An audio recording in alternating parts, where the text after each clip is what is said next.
All right, we are back on MornignLine. Thanks for joining us. It's our final segment with our guests this morning. We can take your phone calls about allergies. Yasmin Khan and Donna Hummel, both physicians over at Vanderbilt Medical Center working in their allergy clinics. Thanks for coming on, both of you. Really appreciate it. You're both very pleasant. Oh, thank you. It's very nice. Let's go to Lee. Lee, good morning. Good morning. Hi, Lee. How can we help you? Yes, I'm highly allergic to scents, colognes, perfumes, candles, and everywhere you go, there's, you run into this type thing. Oh, Even yeah. body washes, hair shampoos, whatever. Do you have any suggestions? It's getting to be very isolating. Wow, and when you say scents, I mean, it's like you said, it's like the cologne shampoos, not like the smell of baking bread or something like that. Oh, no. Okay, yeah, but you're saying like some of these manufactured types of scents. What do you think? Have you tried any medicines, Lee? Well, I use Flonase and stuff like that, but it doesn't seem to have the effect on the scent problem. I see. Our first line is typically Flonase or one of its cousins. Have you ever tried one of the nasal antihistamines like Patinase or Astelin in combination with your Flonase? No, I haven't. That combination of nasal sprays can be helpful in the condition that you're describing, so it might be worth talking to your allergist or your primary care doctor about it. It seems that no one, or you just don't hear anything about scents. When you talk about allergies, you don't hear anything on TV about this. So am I alone, or are there a lot of other people No, ma'am. that have this problem? There are other people that have this problem. I'm sure. We definitely see adults in our adult clinic who have a similar problem. Yeah. So it's not that unusual, and it's treatable. It is treatable. Yeah, some of those suggestions you should try, because you're absolutely right, Lee. That will isolate you, because everywhere you go. It does, everywhere. Yeah, that's a tough one. By the way, what are the reactions when you have it? You get runny nose and And cause asthma attacks real quick. Oh, really? Kicks in an asthma attack. Yeah, if I go to church, and of course it's lots of perfumes there. If I go to the grocery, there's scents. You have to watch what aisles you go down. It's just everywhere. And I assume because of that, you don't wear any perfume yourself, right? Oh, no, I haven't worn it for years. Hairsprays, things like that? No, hairsprays do it. The stuff you wash your hands with that's scented. Wow. Things that the deodorants they put in bathrooms, anything with a scent, just about. Okay. So, I mean, that's a lot of stuff for her to deal with. But again, you said the main suggestion for her would be to try some of the inhalers? Some of the combination nasal spray can help with that. And if her asthma isn't well controlled, being sure that gets under good control will help with that as well.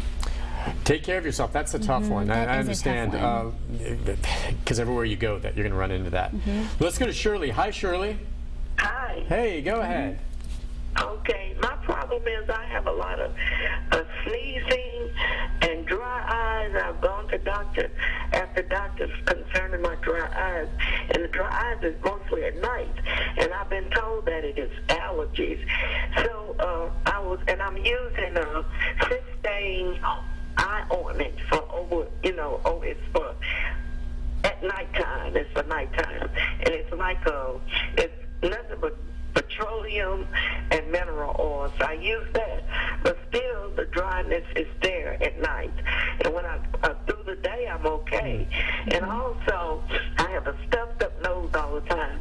So I've been using the saline nose spray, but it's getting to a place it doesn't help me.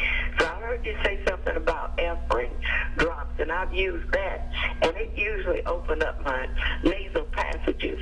So should I not use the Afrin, or I couldn't catch it good because I just caught you late, and I heard you say something about Afrin. Good. So could you explain that? And also another thing, my ears are dry, a little dry on the inside. So could that have anything to do with allergies also? Fair enough. Yeah. Okay. So dry eyes, dry ears. So I will tell you that probably the best thing you can do for your nose is is to begin using one of those nasal steroid sprays. Please define, if she was joining us late with Afrin, Yes. that she needs not to use that every day. Yeah. So there are over-the-counter nasal decongestant sprays or drops. Those include things like Afrin and also neosynephrine, which has a shorter period of time that it lasts, but it's the same category. It shrinks tissues. That's not going to take care of any inflammation that's going on in the nasal lining, which is the reason you have the congestion in the first place. And they can become habit forming because once they wear off, you will have the congestion return. But if you use a product that actually is going to reduce the inflammatory reaction that's in the lining of the nose, and that's what nasal steroids do, you will feel better, and you may be able to wean yourself off of using one of those products like Afrin. So there are some over-the-counter ones. You don't have to necessarily go to a physician for a prescription. Flonase and Nasacort are both brand names that are over-the-counter nasal steroid sprays, but they have to be used daily because the effects of them build up over a period of days. They don't work instantaneously like the Afrin decongestant would. And that may help your eye allergies as well. You're not directly putting it into your eye, but it can make a difference. You probably should be using an eye drop that contains an antihistamine, and we just spoke about some of those that are available over the counter as well. Okay. Or you could ask the pharmacist at the drugstore which antihistamines are available in eye drops over the counter. Very often people who have dry eyes at night, if it's allergic disease, it may be from dust mites because dust mites live in our beds. There are our no pillows. dust mites in my bed. There are no dust mites in my bed. How dare you? There are. There are? are. There are not. There are. Are these bed bugs? No. No, but they're dust mites. There are dust mites. Brand new Awesome. mattresses can become infested with dust mites within a period of 6 months to 12 months. And the That's older right. the mattress, the more likely it is to have a fairly heavy load of dust mites.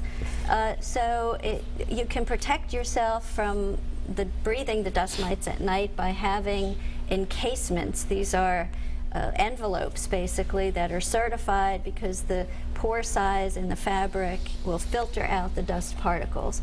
And you insert the mattress and zip it closed. You can insert every pillow into one of those, zip it closed. that's a good idea. And then everything that's on top of that, you have to consider that it gets contaminated by dust that's just in the air that settles. So everything on top of that layer, you have to wash once a week. We recommend in hot water once a week. So then your bed is the cleanest. That's a good idea. And Where do you get those covers? Just pretty much online. You can just search for dust allergy. You can go to any of our major department stores, even Bed Bath and Beyond. Any place you can buy linens for your bed, good you can idea. usually buy I mean, I these. never thought of that. It could be one of the reasons that my nose is always clogged at night. Right. Even in the winter. Definitely. Yeah? Right. And then people who have dry eyes have also found that you put the ointment in your eye, and then you may do well to cover that as well. So I don't know if you're used to sleeping with a sleep mask on, but a sleep mask can make a difference.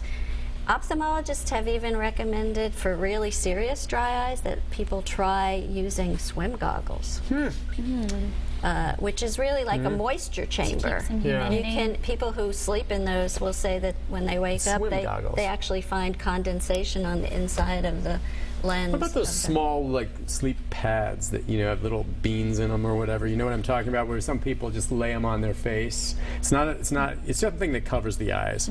Well, Sometimes it has lavender in it, yeah. It smells good. I don't think I would use anything that has a smell or an organic Okay, product yeah. like lavender, just because how do you know you might not have a clinical skin reaction or something to that? But people who have dry eyes, one of the other things that has helped, you can actually just use warm, wet compresses like washcloths, but you can now purchase in drugstores some products that are microwavable. You have to be careful not Yeah. to overheat them. Heard of that. But you put them on your face, not necessarily right at bed, but at any time. Leave it in place, and then after you remove it, you gently massage the edge of the eyelids, because part of the problem may be blocked pores that are naturally producing oils, and oils in your tears keep your tears from evaporating too quickly. So that can actually help as well. Consider those, Shirley. Let's squeeze in, if we can, Cheryl, real quick. Cheryl, go ahead. Hi. Hi. I just spent 3.5 years in a horrible situation that turned out to be allergies.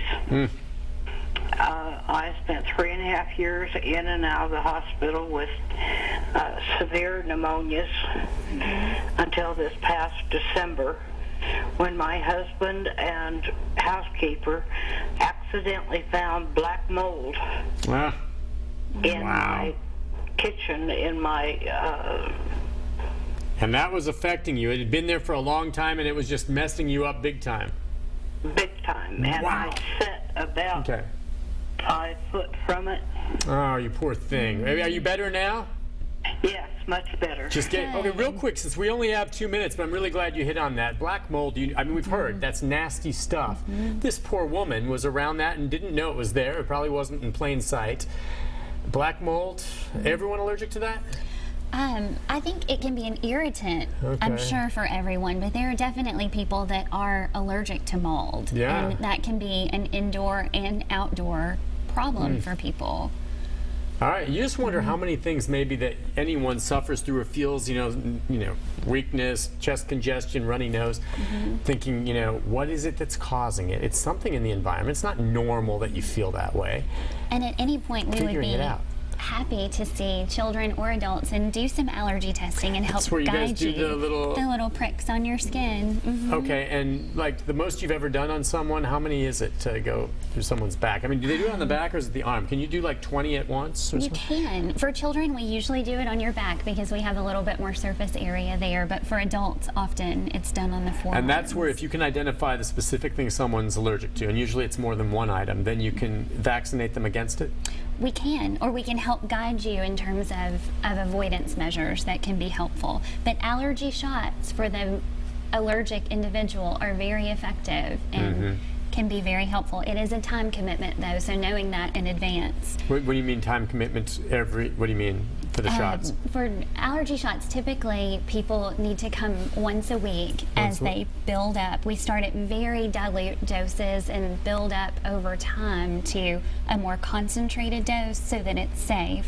Because as you can imagine, injecting you with something that you're allergic to could cause you to react. Of course, right? so you go slowly. So we go slowly and keep it safe.